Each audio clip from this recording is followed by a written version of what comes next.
Hello. I've been learning a little bit of Cisco lately and been rather enjoying it.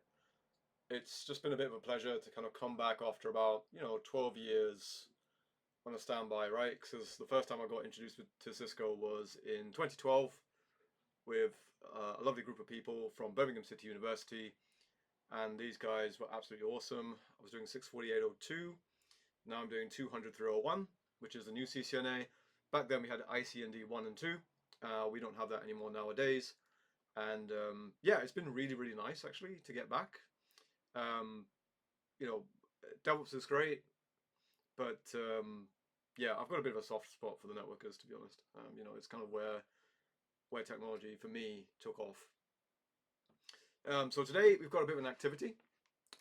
I'm looking at a lab, and the lab which I'm looking at is 737. So if you're following along at home, this is the lab that I'm doing. I don't think I can show the lab here because it's copyrighted to 2019. So it might have already expired in terms of copyright, but I will basically show the topology and I'll outline some of the questions as well that I've seen and what you need to do, okay? Or at least what I think you need to do. So here's what we need to do, right? We need to get two 2960s. So I'm going to look for some 2960s.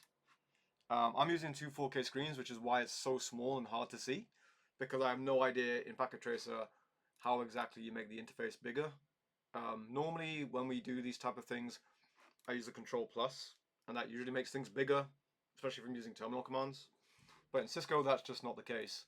Do I recommend Packet Tracer? Um, for CCNA, it's okay. For CCNP, EVE-NG, GNS3, the real kind of bad boy type stuff, right? And the thing is, yeah, every time that I try and do networking, everybody just doesn't believe. Well, it's not even everybody. It's just that recruiters just don't believe I can do it. So this is kind of my little, yeah, I can do it type of thing. So here's the lab, right? 737. I can't show it, right, because of copyright and potential legal reasons. That's why I'm not showing it in this video. If you want to see it, go online. Okay, go to NetAcad and it's specifically lab 737. That's the one that I'm doing today. Right, so what we need is we need two switches, both of them 2960s. The switch tab is down here, and the 2960 is here. And we've got another 2960. And I'm going to get two PCs because we got PC A and B in the topology. So what I'm doing now is I'm literally just listing out the topology. Because what we're doing today is we're looking at MAC addressing and ARPing. That's what we're doing today. Okay, so what we need to do now is we need to get a couple of wires. The wires that we're using today are Ethernet, right? RJ45s, and we're using straight throughs today. And we're also using the console cable.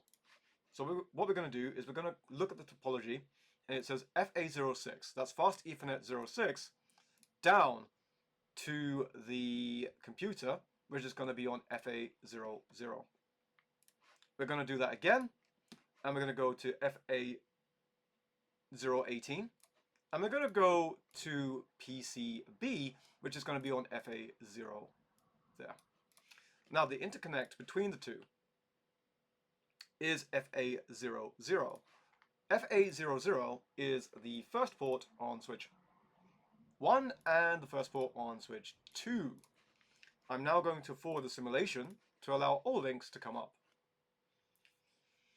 Right, so that's actually our topology. Now, in real life, I want to be clear here. In real life, we don't just enter the switch, right? We don't enter. We just don't enter the switch. We just don't, go inside of the router. We don't do any of that stuff. What we have in real life is a cable, which I don't have to hand, but it is a RS-232 cable to USB cable, right? If we have USB. That's on some of the older switches, some of the older routers. Nowadays we use USB, so we use USB console in. Depending on the series, that could be like, the 9000 series, for example, in Cisco, the 8200 series, right? Some of the more the iOS XE type stuff, right? Which may use Ansible, which may use some of the other things as well. I forget which one comes to mind, but it's basically a netconf. That was it, Python library. So What we do in real life, like I mentioned, is the console cable. So we use the console cable on RS-232, and we go to console in on the switch. Same thing on the other side, RS-232, and we look for the console cable on the switch, right? So it's essentially the console port. Now, from here, right, we look at the IP addressing. What is the IP addressing that we have? So we can see that we have 192.168.1.11 for VLAN 1 on switch 1. So what I'm going to do is I'm going to call this S1, which is switch 1. And on this switch, I'm going to call it S2, which is switch 2. And there we go, right? Job done. I'm going to call this PCA to avoid confusion. PC-A. And I'm going to call this PC-B also to avoid confusion when I look at it, as opposed to saying PC1, PC2, PC3. Okay. Now we are cooking. So what's the first thing we need to do? Well, we need to terminal into the switches. Now, I don't like using the word terminal because I think terminal refers to, like my WSL, for example. It refers to my command prompt, like that sort of stuff. That's what I think about in terminal. But for some reason, Cisco calls this terminal inside a packet tracer. So I'm going to go down to the desktop, and then I'm going to use terminal. The settings that you want are already pre-populated, but they're very useful to know for the CCNA.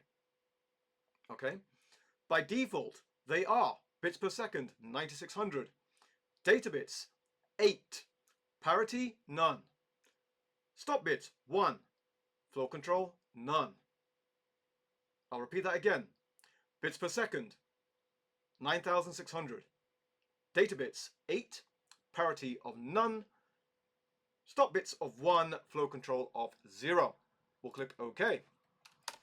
Okay, now the terminal has this interesting kind of dark mode to it, shall we say, where it can be a little bit hard to see, and I'm going to see if I can actually increase the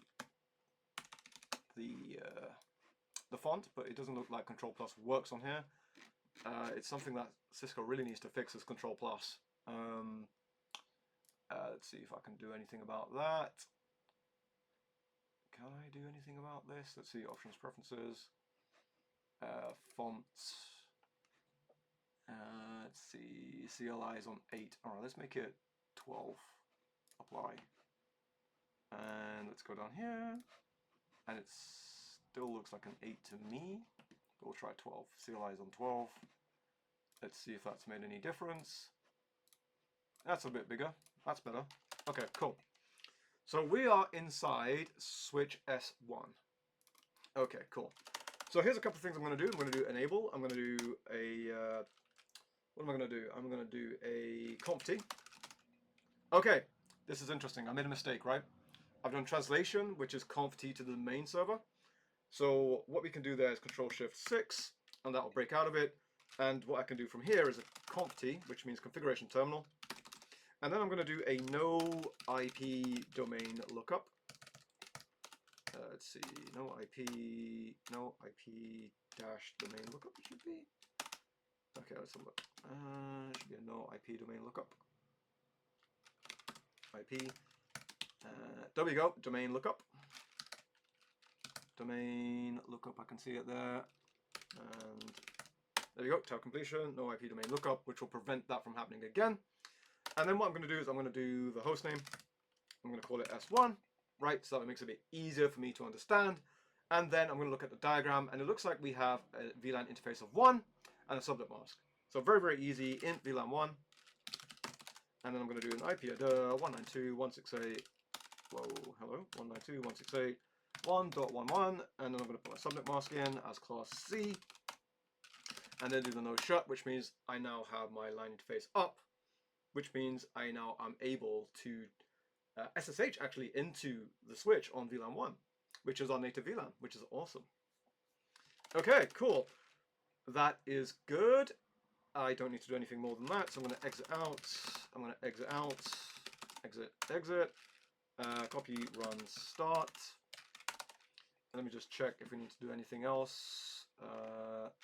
So we need to build a topology, we need to configure IP addressing, and then we need to assign Cisco as a line console VTY passwords, and then we need the class that's privileged exec. Okay, so very, very easy to do that. Let's go to comp T.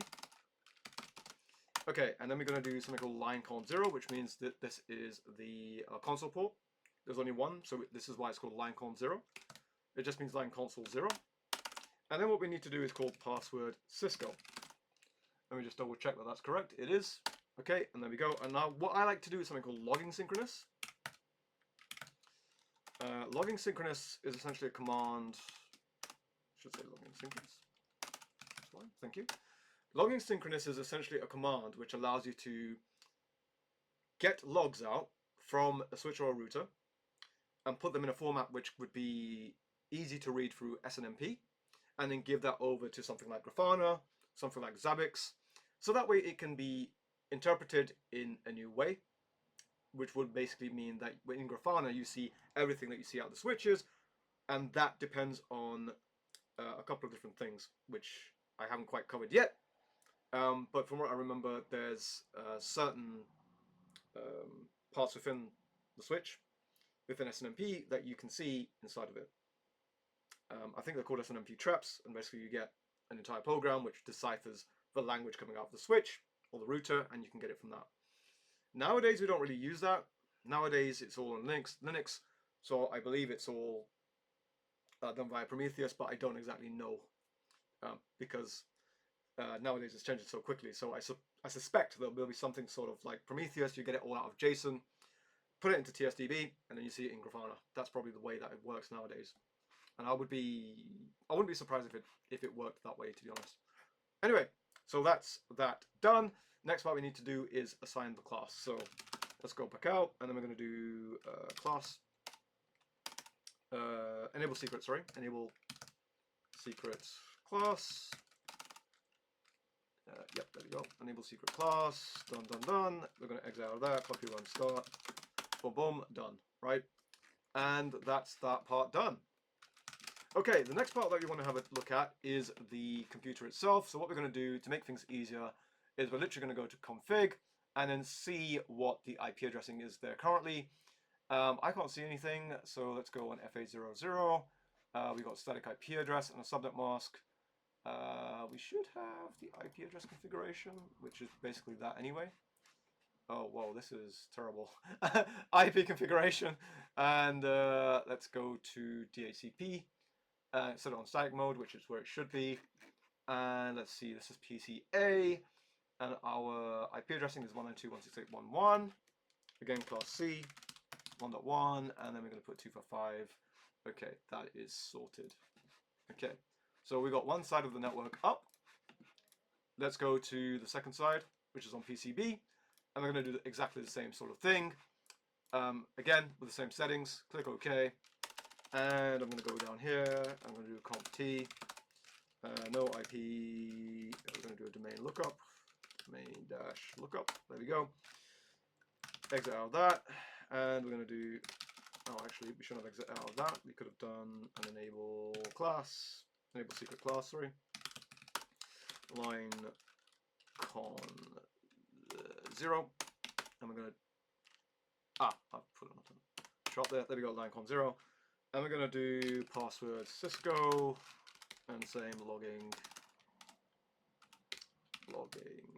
synchronous SYNC. There we go, logging synchronous. Okay, and now that that's done, I'm going to exit out of that, and we're going to go to int VLAN1, thank you, int VLAN1. There's a telephone in the background, it's distracting me, but anyway, int VLAN1, and this is switch 2, which is 12, so IP header 192.168.1.12, and we're going to go 255.255.25.0. We're going to do a no shut, and boom, it's up, and we're going to do a host name. We're on interface configuration mode, so let's go back to global. I'm going to do host name, and this is going to be S2. Okay, did I no shut that? I did, that looks good. We're going to exit out of that, and then we're going to do a copy, run, start. And there we go, job done. Pretty easy, pretty straightforward. Yeah, that is good. Right, okay. I'm going to go through my lab again to see what's there. And it says open the command prompt and look at PC A and B and then type the ipconfig all commands to find the physical address, otherwise known as the MAC address. Let's go to command prompt. I'm going to do an ipconfig /all. What have I done wrong here? It says ipconfig /all. Oh, right, I've got a space. There we go. Cool. And our physical address is different to what I've typed in the previous time for the lab, so I'll change it on PCB. I'm sure PCA would have changed as well. So we've got our IP address there. So PCB MAC address is, let's see, it's our physical address, so it's going to be 000D dot BD77 dot 255B, and that is our MAC address for PCB. And let's check it on PCA. See PCA command prompt. I'm going to do an ipconfig /all, and we can see that it is 000. Oh, sorry, 00E even. 00E0 dot F952 dot 894E. Okay, E0. I've got a dash there. I want a 0. There we go. Okay. Now remember, when we look at these outputs on a switch or a router or a PC, right, on the physical address, which is the burned in address, which is the MAC address, okay, burned in address, MAC address, physical address, these are all the same thing. The only difference is that you have 6 hextets, okay, for the 48-bit MAC address, which signify, right, so you've got essentially you've got that 24 bits, right, which signifies something called the OUI, or the manufacturer's organizational unit identifier, which basically means that this identifies the organization which has built the network interface card. Okay? Basically, that's what we mean when we have the OUI, which is literally just the 6 characters here. Okay? 000E0.F9. If you were to put that into the OUI finder, we would find out that this is from Cisco Systems. Okay? Easy, straightforward. Okay, let's have a look at this. It says console into S1 and S2 and type show interfaces FA01 command at each switch. Let's do that. Let's go to S1, CLI, EN. Now I've got my password. It means I configured it correctly. I got security already enabled. Okay. Now this is on my user level. So this is going to be class. And there we go. In. Okay. Now, when I was in university, one of the things that my professors would always say, do security last. It prevents you from getting locked out. And I stand by that to this day. Do security last. It prevents you from getting locked out from the switch, or the router, or the L3 switch, or the, Mellanox switch, or the Arista switch, or whatever it is, right? It doesn't matter, right? We do security last in the architecture to avoid us getting locked out in the event that we need to get locked out, because doing the config commands, doing all of that stuff, right? 0x42, doing all of that stuff, I've done it on my own personal equipment, and it's laborious. I think on the new switches, the new Linux-based ones, the iOS XE versions, I think the process is slightly different because they're not based on iOS, they're based on Linux. And that's a completely different process in itself. Okay, where are we? We are looking at show interfaces FA01. Right, okay. So we're going to go on show interfaces FA0/1. Okay, and here is the burned-in address that I was talking about. and the MAC address of the interface. So for me, it's changed from when I first did the lab, and the MAC address is actually 000B, 000B dot B 18.2301. Same thing on S2. So we'll look at S2. Okay, so we'll look at S2, and it should be the same thing, no different, except slightly different. And notice that I was already logged in. So if I was to exit out like that, ooh, let's see, there's something wrong here. That should have, there we go. Class, there we go. There we go, that's what I wanted. Show interfaces. And what is the command we're looking for? FA01. There we go. Okay. There we go. Easy, straightforward. Okay, FA01. What is the MAC address? The MAC address is our burn-in address. Okay, which is our manufacturer one. Now, of course, we can always change the hardware address, right? So, a little bit of extra information. Sometimes in networking and network security, right? So especially for you in the enterprise, small business, right? If you're running your own hardware, one of the things that happens is you can have something called MAC address spoofing. And essentially that is where we take a MAC address and we change the MAC address to make sure that it represents something that is on the network, which actually isn't physically there, okay? So I could have, for example, an Intel NIC. I clone that particular MAC address, make it think that, you know, it's legitimate on my network when I plug it in to another network, and then siphon out all the traffic. Okay, so I could be using things like Wireshark, finding out the passwords. Because I'm logged in, I've got that MAC address in there, so that can fool things like port security, like when we do MAC address sticky, for example. And then we see, right, okay, you know, that traffic is going into a malicious port, and then I can do all sorts of shenanigans within the network, right? So you have to be quite careful when we administer these kind of commands. Okay, what is the MAC address? There we go, I see it on the screen. It's a 0001656.7E01. Okay, that is good, that is good.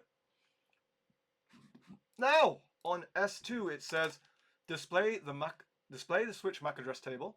Okay, and I'm reading off a separate screen, this is why my head is turned this way. And it says establish a console connection to S2 and enter privileged exec mode, which we've already done. In privileged exec mode, type the show MAC address table command. Okay, show MAC address, MAC, come on, MAC. Okay, here we go, MAC address table, because there's probably more than one MAC command, that's why it's not doing task completion. And we see we have one IP address. Oh, sorry, MAC address.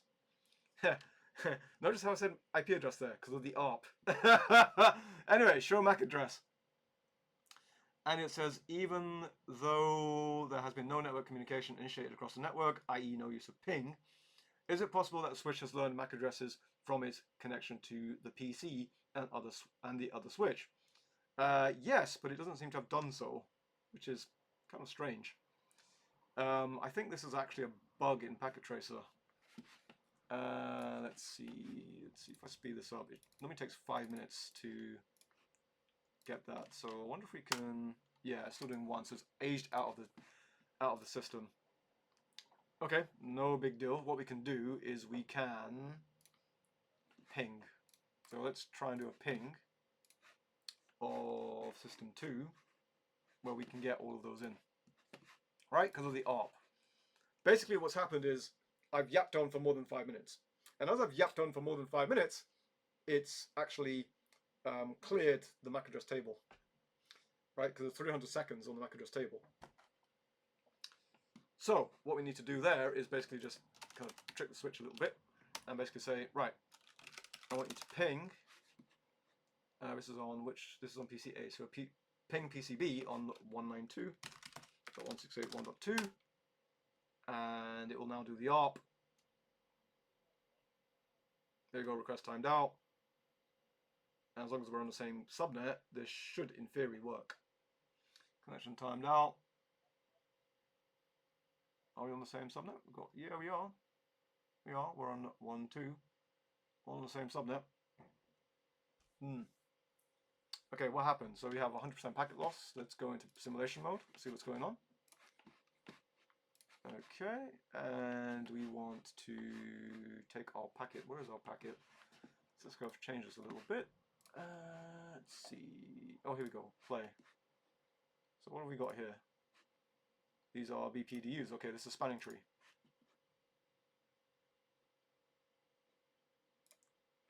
Saying spanning tree BPDUs. Okay, let's do a ping. Let's see what's going on here. I keep thinking it's terminal. It's not terminal. I'm so used to it being called terminal. 1, 2. What's going on? Okay, so it's going up to the switch. Switch is searching for that destination. Okay, and it goes through the other switch. The other switch says, okay, that's cool. Doing the ARP process. And it's saying, why is it saying that? The frame's destination MAC address matches the receiving port's MAC address filter, the broadcast multicaster on the device decapsulates the PDU from the Ethernet frame. Okay, the frame is an ARP frame. The ARP process receives it. The ARP frame is requested. The receiving port does not have an IP address. Really? Let's have a look. It doesn't. It doesn't have an IP. That's why it didn't work. Oh my gosh, look at that. Okay, cool. So it looks like I forgot to put it on. Okay, cool. 192.168.1.2. Okay, and there we go. We've troubleshooted the network. We troubleshooted the network. Look at that. Right? Now, if we go back and do this, okay, so we've got timed out, right? So I wonder what, is this an ARP? It is, okay, yeah, sending an ARP to the switch. Okay, cool. Okay, so sending an ARP to the switch. So if we go and cellular ARP, it's going to 1.2. Okay, it's being flooded to the switches as a broadcast. Yeah, all Fs, and of course the PCA is rejecting it. We've got BPDUs flooding the network on STP, which is all fine. So if we now go back to the command prompt and we do that ping again, right, this is on PCB, but we should be able to do it from PCB. Ping 192.168.1.1. Okay, and I think I'm in simulation mode, which is why it's not. Yep, I'm still in simulation mode. It's still going through. What's going on here? Oh, BPDUs. Okay, that's fine. That's STP. Okay, we've got the ARPs. It's doing the broadcast. Does it find the IP? Oh, that looks promising. Oh yeah, yeah. It's finding the broadcast. It's doing the encapsulations, and it's doing the PPDUs back down to the original switch. So what was the destination? 1.2. Okay, yeah. So it's doing it. It's sending out the ICMP echo and replies there, and we can see that there is a reply. This should be the reply from the ICMP, and it looks so, but it's on layer 2. So the Ethernet frame. Down. Oh, right. Okay. So this is the MAC addresses. Okay. Cool. Interesting. All right. Cool. So we can exit this, right? Because we've done our troubleshooting, and let's go back to real time, and we should see that we have 4 packets inside the terminal. I keep thinking it's a terminal. It's not a terminal. It's a. All right. Let's see. Do we actually get? Yeah, we do. Okay. Cool. So we've got connection there, which is great. That is amazing. Fantastic. All right, let's look at that MAC address table again for that question and see what's happened. Well, if we look at that now, we have 3 entries in the MAC address table. There should be 4, but we get 3.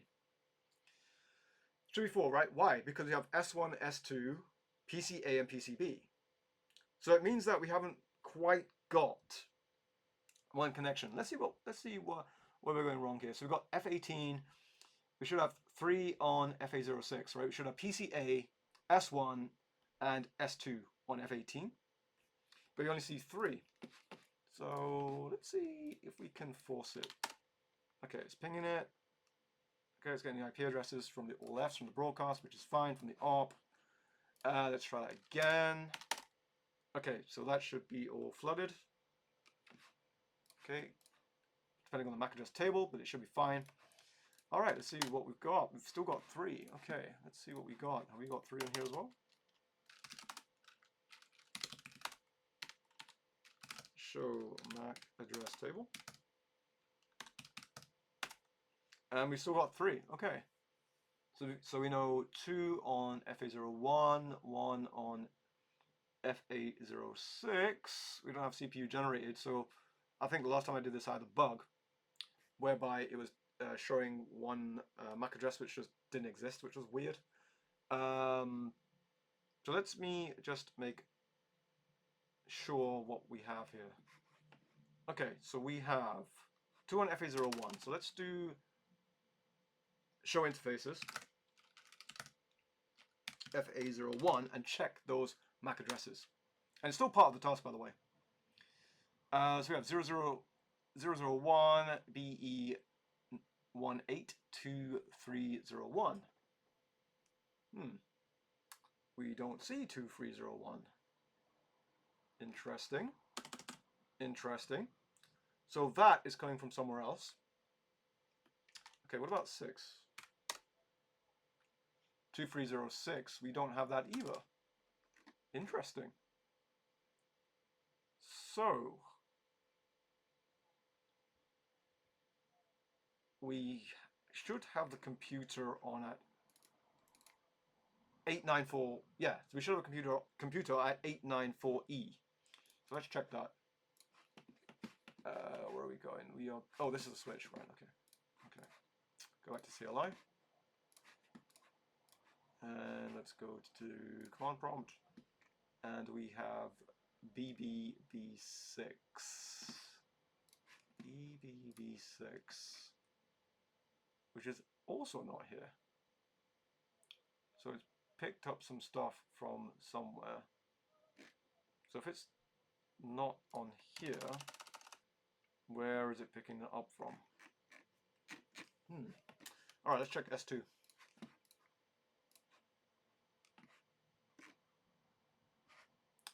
Okay, 7E. So we should see 7E01 in S1.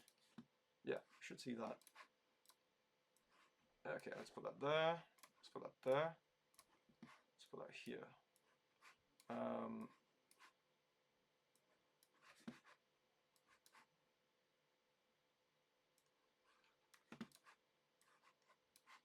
Let's put that. Come on. Thank you. Right. So, what was our MAC address table? 7001. Right. Okay. 7001 is our FA01 interface of switch 2. Right. Okay. Okay. So the question for step 2B was, yes, there are MAC addresses recorded. What MAC address are recorded in the table? So if we look at switch 1, so we'll do S1 and we'll say that we can say VLAN 1, VLAN MAC address,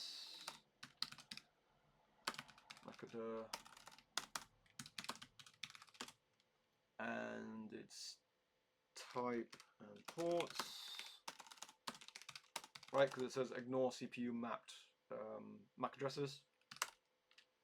VLAN 1 MAC address is let's see, 0001.9656.7E01. Type is dynamic. Okay, here we go. Let's see down here. Type is dynamic. Dynamic. Cool. Whoa. Come on, ports. There we go. And then the port is FA0/1. Okay. That is the FA01 of switch 2. FA0/1 of switch 2. So in other words, that's the interface, which is what we should be seeing. We've got VLAN 1, and this is 000D dot BD6 877.255B. That is also dynamic.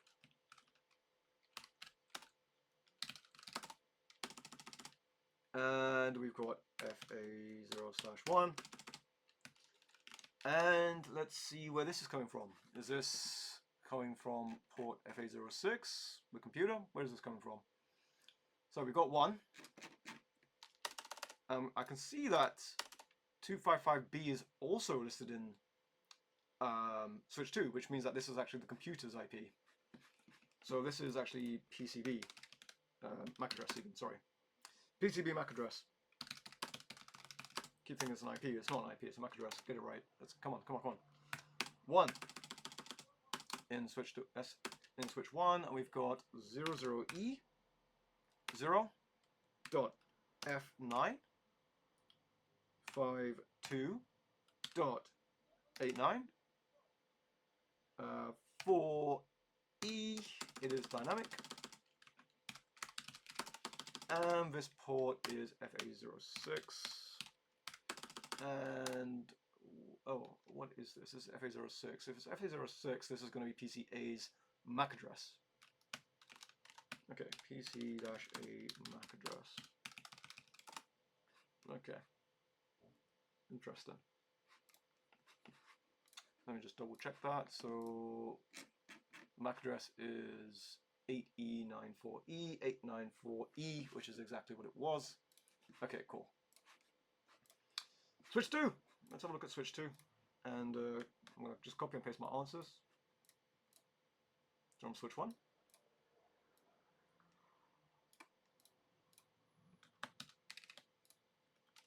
And paste that down there. I wonder if I can...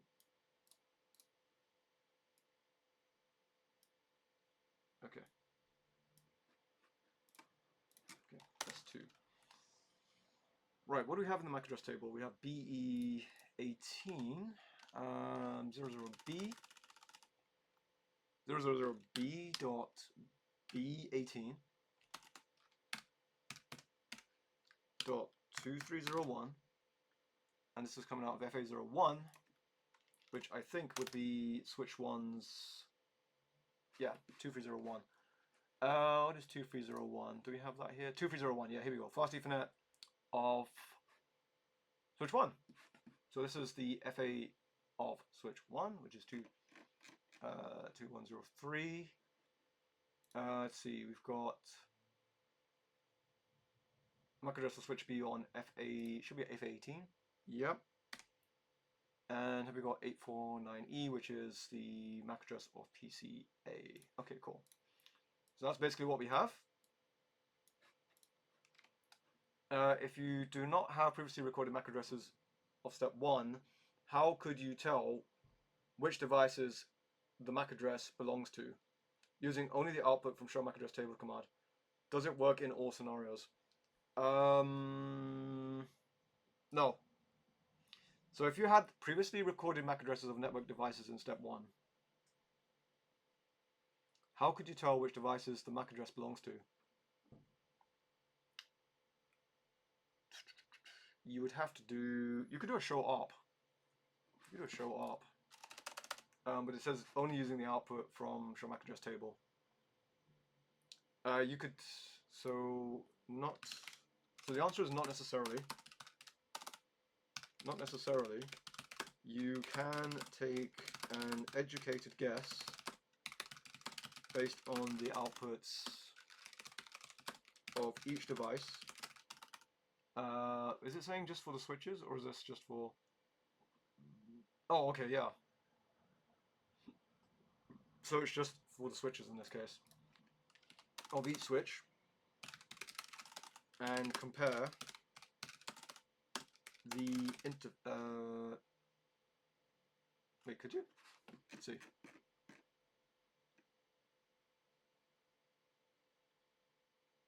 So you've got FA0, yeah, so we know this is, yeah,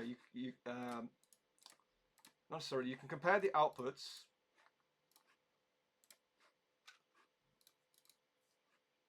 so not necessarily based on the outputs of each switched. You can compare all the MAC addresses and port numbers to see which port is connected to what device in the topology, and map the IP addresses. Sorry, you could, but and map the. You can see the port numbers connected to what device in the topology, each switch, and compare the MAC addresses and port numbers to see which device is connected to which device in the topology. Yeah. That makes sense. That makes a lot of sense. In topology, it says. Why would you do it this way? Because each MAC address is unique. As each MAC address is unique, and what is the other reason for it? There's another reason. It is IP addresses, but you can't see the IP addresses from this view because it wouldn't work in all scenarios. Let's go back to the question, make sure we've answered it. If you have not previously recorded MAC addresses of the network devices in step 1, how could you tell which devices the MAC address belongs to, using only the output from the show MAC address table command? So we can compare the port numbers with the MAC address, which is what we said. Does it work for all scenarios? No. Necessarily working for all scenarios. For all scenarios. As each MAC address is unique. Okay, so we said MAC addresses to the port number. Compare. And and you can also, if you know the hardware, compare the OUIs to the hardware expected. So basically what I'm saying there is, because you have the MAC addresses, one of the things that you can do is that you can basically say, you can go to like a site which has OUI checking, and you can basically say, right, okay, I know the OUI, right? I can put it into the system and say, right, okay, where is it coming from? Is it Cisco systems? Is it Dell? Is it Intel? And then from there, based upon the knowledge that I know from my hardware, I can say, right, okay, yeah, it's actually going to where I believe it's going, right? So downstairs, for example, I have a PF-Sense setup whereby the main NIC is an Intel NIC, right? Which will be listed as BE94. Okay? So if that is correct, okay, and there's 2 letters missing there, I know, but I remember it as BE94. Basically, that tells me that, okay, it's going to the right place. Or more or less the right place, depending on what is there after with the serial number, right? Because you have OUI in the MAC address and serial number. It says, if you compare the whole OUIs expected to the hardware expected to the, go and compare to the hardware expected via the serial also. Okay, that's basically what I think. Is there a more accurate way that you could check? You could check data flows, but we don't have that. So I think for that particular question, that makes a lot of sense. It says clear the MAC address table and display the MAC address table again. Right, okay, cool, let's do that. So clear MAC address table dynamic, and it's asking specifically for switch 2. So what we can do is in SW, so we are in, not user exec, yeah, we are in user exec mode. We're not in global configuration, this will be user exec. No, it's privileged mode, sorry, privileged mode, we're in privileged. Privileged mode, privileged mode. We're privileged, come on! We have some keys to the kingdom at least, come on, let's go. Clear, MAC address table, thank you, dynamic. Okay, cool. Quickly type show MAC address, right, okay, quickly, show MAC address table. We only see one address. Does MAC address table have any address for VLAN 1 in it? Yes. Are other MAC address tables listed? No. VLAN 1, yes. Are there, yes for VLAN 1, sorry, that's better. And are there any other MAC addresses listed? No, we have 2301, which is the FA, no, only FA0/1 interface from switch S2. Okay. Wait 10 seconds and then run the command again. It's not changed. Is that a bug? I mean, there should be more on the side of the table. Let's do me just check. Let's give it 10 seconds, shall we? 1, 2, 3, 4, 5, 6, 7, 8, 9, 10, 11, 12, 13, just make sure. And there's nothing in there. No. I mean, there should be, but there isn't. No. I don't know why, but I mean, there should be, but there isn't. It's not being. Oh, because we haven't sent an ARP out. That's why. There's no activity on the network. So if there's no activity on the network, there's not going to be any ARPs. There's no broadcast. How is it going to know what to do? There's nothing there. Of course, that's the correct answer. Open PCB. Right. Okay. PCB is going to be a nice circuit. So let's have a look at this. Right. Printed circuit board, and we're going to say ARP inside of our command prompt. So ARP minus A. Let's look at the command table, and we only see one, which is itself. Okay. From the PCB command, hang on a second, what's the question? From PCB, ping the devices on the network and observe the switch MAC address table. Ping the devices on the network. Right, okay, so we had, let me look at the topology, 1, so that's our S1. Okay, that's S1. Ping that. Should get some sort of reply. Timed out. There we go. That was the ARP. Okay, cool. That's in the MAC address table. Let's do 12. Same thing should happen. One should time out for the ARP. There we go. And now we have the reply. Well, that's in the MAC address table. And 1, which is, no, that's itself, which is instant. And I think that's what it means by CPU. Basically, it's the IP to MAC address translation, which is basically cached because, well, it knows about itself, but nothing about others, right? That's the way I like to think about it. Maybe that's what it's saying by CPU, like ignore the CPU versions of the MAC addresses, which in this case would be the device that you're observing the MAC address table from. Okay, cool, that's done. Let's try 2, and that was pretty much instant. Okay, because it already has that within the table. Let's do that ARP minus A command again. We should see more entries, which we do. All right, cool. From PCB, not including multicast to broadcast addresses. I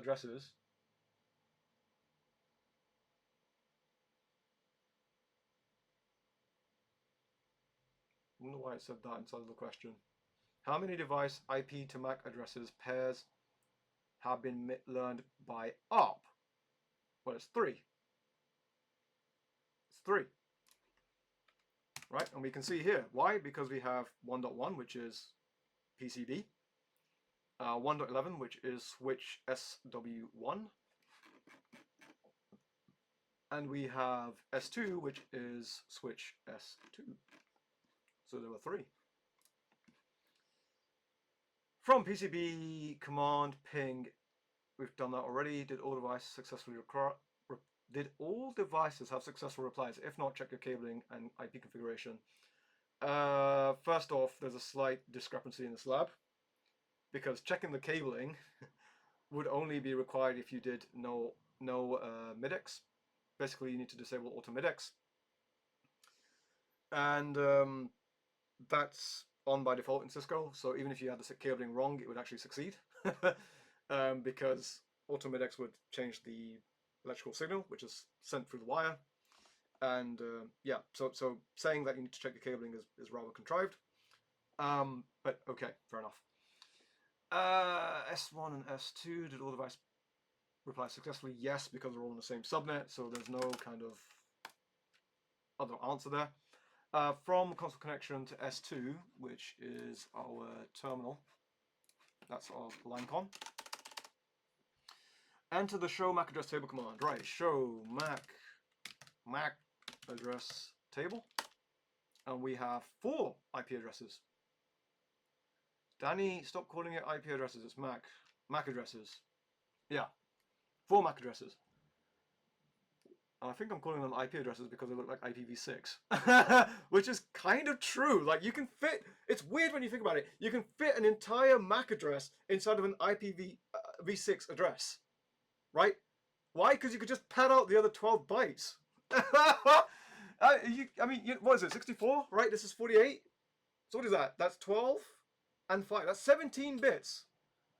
17 bits. Bytes even. 17 bytes to pad out. Wow, man, that's crazy. Has the switch added additional MAC addresses to the table? If so, which addresses and devices? That's not enough space to add all of that information in that, mate. Okay, let's try yes, and it added. Or 2301 is itself. So it added PCB, right? How do I know that? Because PCB is on FA018. It added SW1 MAC. So we have SW1. It should be FA01 SW1. And I'm trying to remember if that's, what is that? 8A8C. AA8C is not listed. 8A8C. Okay. Let's see, show IP in brief for a second. What we've got up 18 and 1. Okay, 8. Oh, right, VLAN 1. Okay.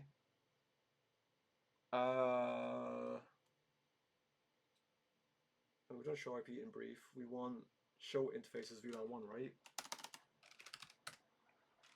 Show interfaces VLAN 1. Does that have a MAC address? That was 422. It does. It's 4922, which isn't in the MAC address table. Interesting. Okay. Which isn't in the MAC address table. So VLANs don't count. Interesting. Okay. Show interfaces FA018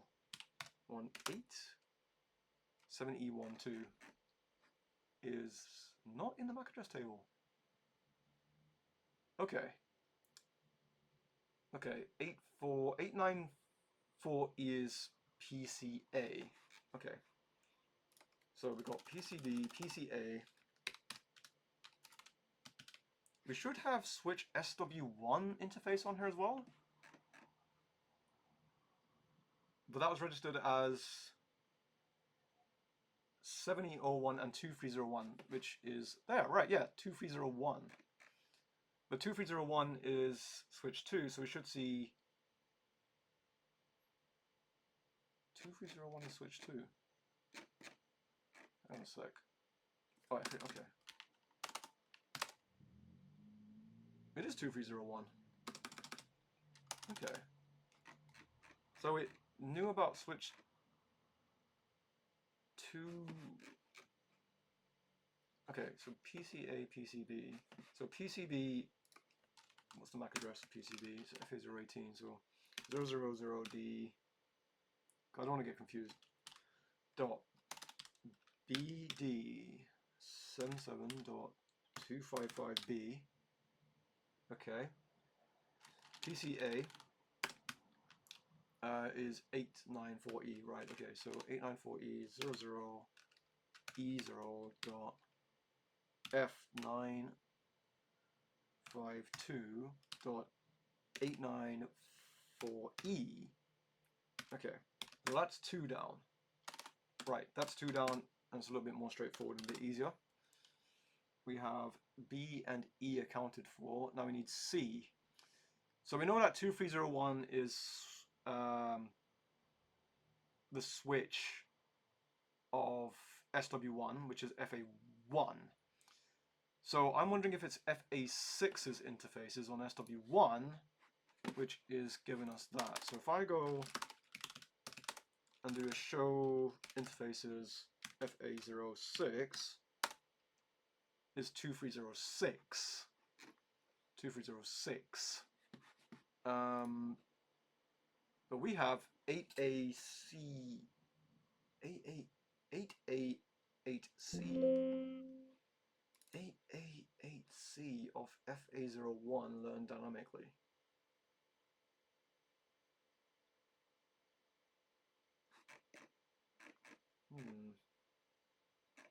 And it has been learned. So where does that come from?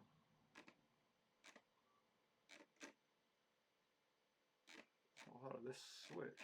Interesting. It's not the MAC address of... Where has that come from?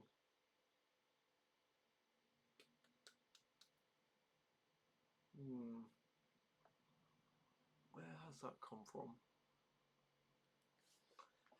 Let's see, 922, 7012, 7001. These are all up. Okay. Let's check. FA01, got 8. It's not that. Okay, do a show IP in brief.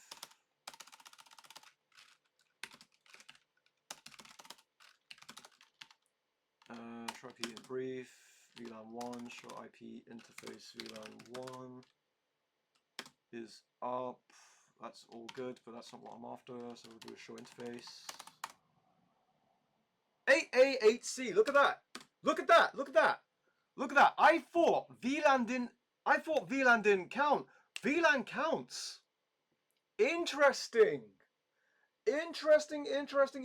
So it's the VLAN. It's the VLAN. Wow. Wow, whoa, dude, I never thought the VLAN would count inside the MAC address table. How can that be? How? There's no, like, it's not an actual interface. It doesn't have a ability to broadcast. It's on the natural interface. How can that be? I mean, that's cool, but that doesn't make any, that's gotta be a bug. That's gotta be a bug. Broadcasts don't traverse over the VLAN. Although, having said that, they are on the same VLAN 1. Interesting. I think that's a bug. Because how is it possible that a VLAN is emitting a broadcast to a separate device? I'm going to have to tell my lecturer that. If you are my lecturer watching this, yeah, I would like some advice on how that's possible, please. But yes, that is the answer. Okay, so it's VLAN 1. That's what we learned inside the MAC address. It was VLAN 1 off S1. Okay, that was the idea. And that is 0060.2F30 dot 8A8C. Okay, cool. PCB, where is PCB? It says from PCB write ARP A. Okay, cool. ARP A on PCB, exit that. This is the wrong mode. Let's go to command prompt. ARP -A. is invalid because of the space. Okay, and what does it want us to say? Does PCB ARP cache have additional entries for all device networks? Did it? Let's see.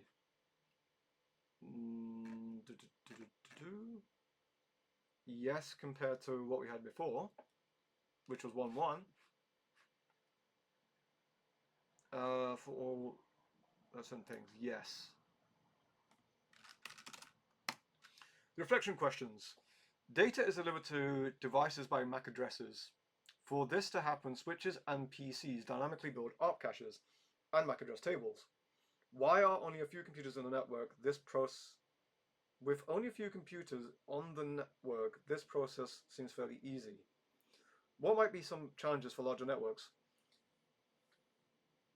It would be impractical to go through and see all of the MAC addresses, right?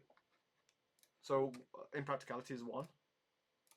It would be impractical to go through manually.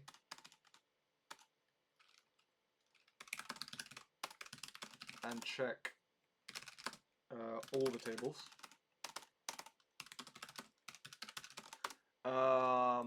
For larger networks, you would have broadcast via the ARP. For larger networks,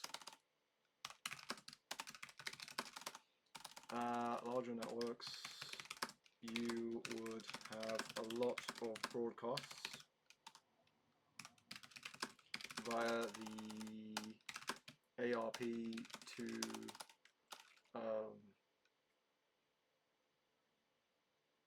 to IP, so it's address resolution protocol. So it's going to be, a lot of broadcasts, all Fs, right?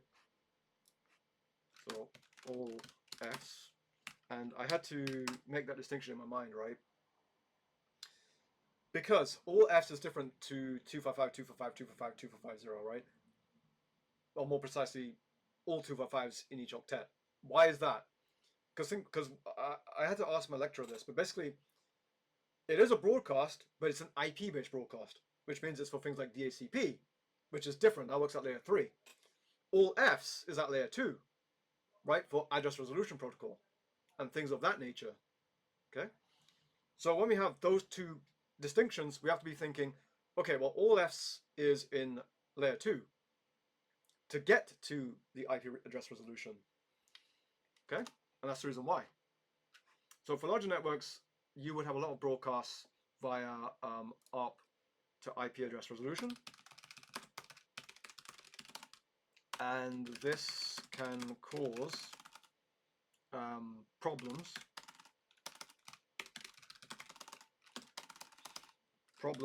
on the network if not managed carefully, and we should add some remediation here, via devices like layer 3 switches, right, or routers,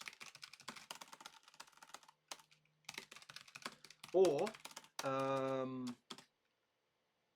via network configuration through the use of VLANs, okay, in which the subnet should remain small to avoid excessive broadcasts within the networked subnet.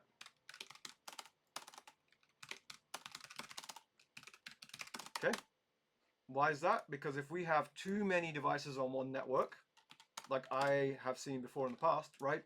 1024 IP addresses inside of a VLAN, right? VLAN 1, inside of the VLAN 1, then what happens is you've got so many devices communicating at the same time, even with CSMA/CD, right?